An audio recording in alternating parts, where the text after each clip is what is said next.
Welcome, friends, to another episode of Lady Lioness and Friends. My name's Donna, Lady Lioness, and I am a white woman with brown, naturally curly hair. I'm wearing glasses and a white cutoff t-shirt with a purple lanyard and my Lively device.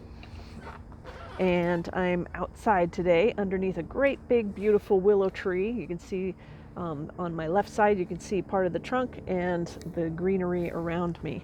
I'm sitting out here in the park today in my power chair, thinking about what I want to tell you about Muscular Dystrophy Awareness Month. So this is September. Today is September 6th. It is Muscular Dystrophy Awareness Month, and I have a type of muscular dystrophy called Mitochondrial Myopathy. And so I'm going to tell you a little bit about the disease, or at least my experience with the disease. Just keep in mind that mitochondrial myopathy is very unpredictable, and it could be a different experience from person to person who has this disease. So first thing you need to know about mitochondrial myopathy is it's a type of muscular dystrophy. Now, muscular dystrophy is often mistaken for MS, which is multiple sclerosis. They are not the same disease. They are two totally different diseases. MS is more of a disease that affects the nerves, and muscular dystrophy is a disease that affects the muscles. And mitochondrial myopathy is an even rarer subset of muscular dystrophy. And I was one of the people lucky enough to get it. So there's lots and lots of medical information out there that you can find about the disease. But I'm going to tell you the parts that the medical information doesn't tell you. So first of all, they don't tell you that, well, first of all, when you get diagnosed with this disease, it usually requires, or at least for me, it required a muscle biopsy. And I went in and they cut out a piece of muscle about that big out of my left leg, my upper thigh. And it took me about 3 days to recover from the biopsy so that I could walk normally again.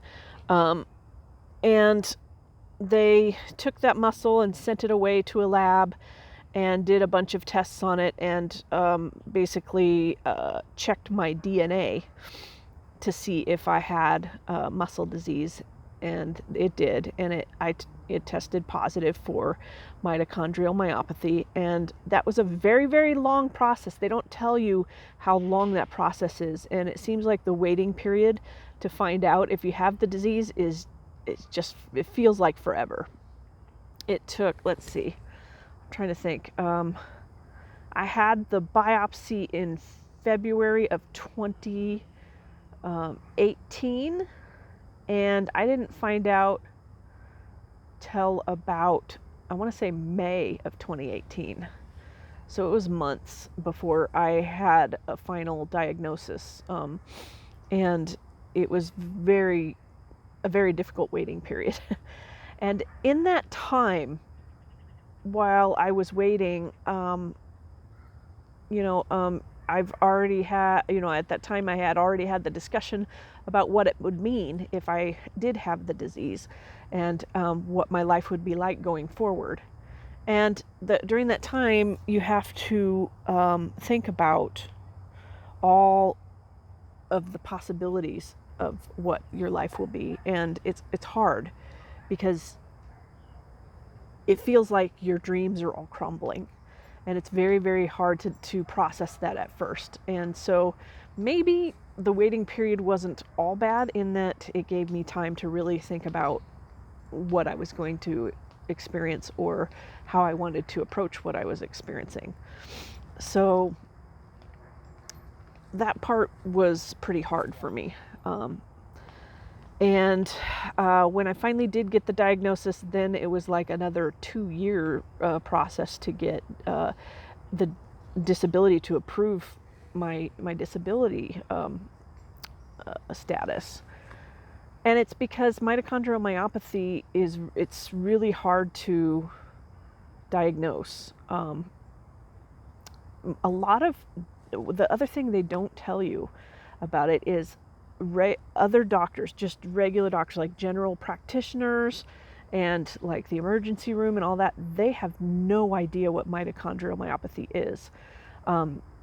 So if you go in to the ER or something and you tell them I have mitochondrial myopathy, they're like, well, what does that mean? What does that mean for you? What do you experience? And that sort of thing. And you have to tell them this over and over and over again, and you have to do it every time you see a regular doctor or anything like that, even like if you're seeing like the eye doctor, because mitochondrial myopathy can even affect the eyes. It affects all muscles in your body, and it could affect the eyes, the lungs, the heart, the tongue, your toes. I mean, just everything. And if you've ever had a Charlie horse, you know how painful they are. You're asleep in the middle of the night and you get a Charlie horse in your leg or in the arch of your foot. Imagine having that over and over and over again throughout the week. Like for someone with muscular dystrophy, they have a lot of lactic acid in their body as a result of the disease, and it causes a lot of Charlie horses. And it seems like if you have a Charlie horse once, you pretty much know that you're going to be experiencing them all week. And they're really hard to get rid of. One time I woke up in the morning and I got Charlie horses in both of the calves of my legs, and there was nothing I could do about it because I couldn't even get out of my bed to stand up and try to get the muscles to relax. So I just had to lay there and scream in my bed while I was waiting for the muscles to relax and stop cramping. So that's one thing that you experience with mitochondrial myopathy. And then there's just regular muscle aches and stuff that you experience all the time. Just regular muscle pain. It's like you've been working out and your muscles are sore, but it's all the time. You can't get rid of it except for if you take pain medication. So I take pain medication for my muscle soreness, and it does a pretty good job. I know people that have this disease, though, that don't take any pain medication because it affects other things about their body. And so they just tolerate the pain. And I don't know how they do that because I can't operate when I'm in that much pain. And then there's the chronic fatigue. And I know there's lots of different conditions that have chronic fatigue. And I don't know what those experiences are, but I know that for me, I very low energy, and I used to be someone who had a lot of energy and just was, go all the time. And I've had to learn to slow down and to take my time about things, and I have to remind myself that I don't have to rush all the time, because when I do try to push, it makes me even more fatigued, and then I get really sick. And so the other thing they don't tell you when they diagnose you with mitochondrial myopathy is how other people are going to treat you. I can talk to people that I know about my disease, and they still don't get it. And I guess I get it because my mom was diagnosed with this long before I was, and I didn't fully understand what my mother went through. I watched her go through it, and I believed, what she told me about going through it. But it's a totally different thing once you experience it for yourself. Excuse me, I'm getting a tickle in my throat, and I don't want to choke. So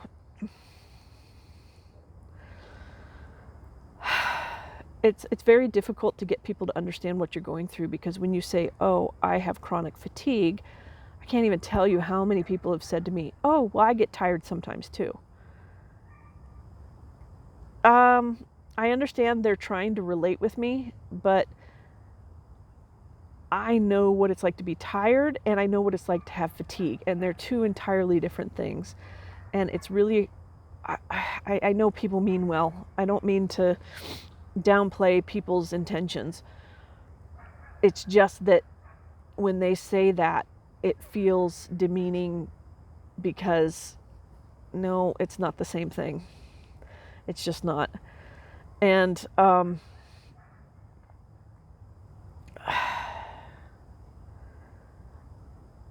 it's kind of like when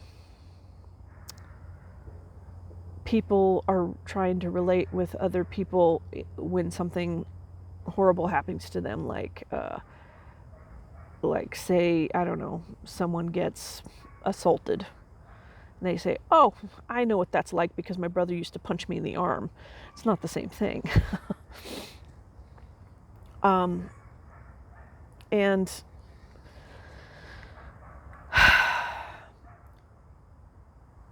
I guess what I would like people to know is, when you're trying to relate with someone who is talking about their disability or their disease or something like that, it's great that you're sitting there to listen. That's great. But please don't try to tell them you know what they're experiencing. It's probably better to say, wow, I can't imagine what that's like, than it is to say, oh, I know what that's like because I get tired too. Fatigue and tired are not the same thing. With tired, you can take a nap or get a good night's rest and recover from it. With fatigue doesn't go away with a good night's rest. With my fatigue, sometimes I have to sleep for 2 or 3 days in order to recover. And in the case of like this last vacation that I took that ended up being a month long, I literally slept for 2.5 weeks before I started feeling better. And that wasn't, of course, straight sleeping. I did get up and eat meals and bathe and all that, but mostly I was sleeping during the day and the night and whatever for 2.5 weeks in order to recover from a months-long vacation where I was not always able to lay down and take a nap during the day. So I have to really, really manage my energy in ways that it's kind of like, how everyone has to manage time. I have to manage my energy. And it's actually more important for me to manage my energy than it is to manage my time, because there'll always be more time later. There won't always be more energy later for me.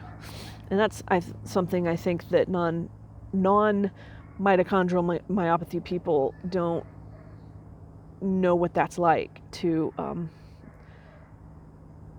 run out of energy on a daily basis. So, and that's constantly changing for me. I on a good day, on a really good day, I might be able to stay awake all day without taking a nap, but it's not very likely, because most of the time I have at best 4 hours of good energy, and then I have to nap or even sleep for the rest of the day. But on average, I would say I probably have about 2 hours of good energy a day. And it's always in the morning. It's always right after I wake up. Excuse me.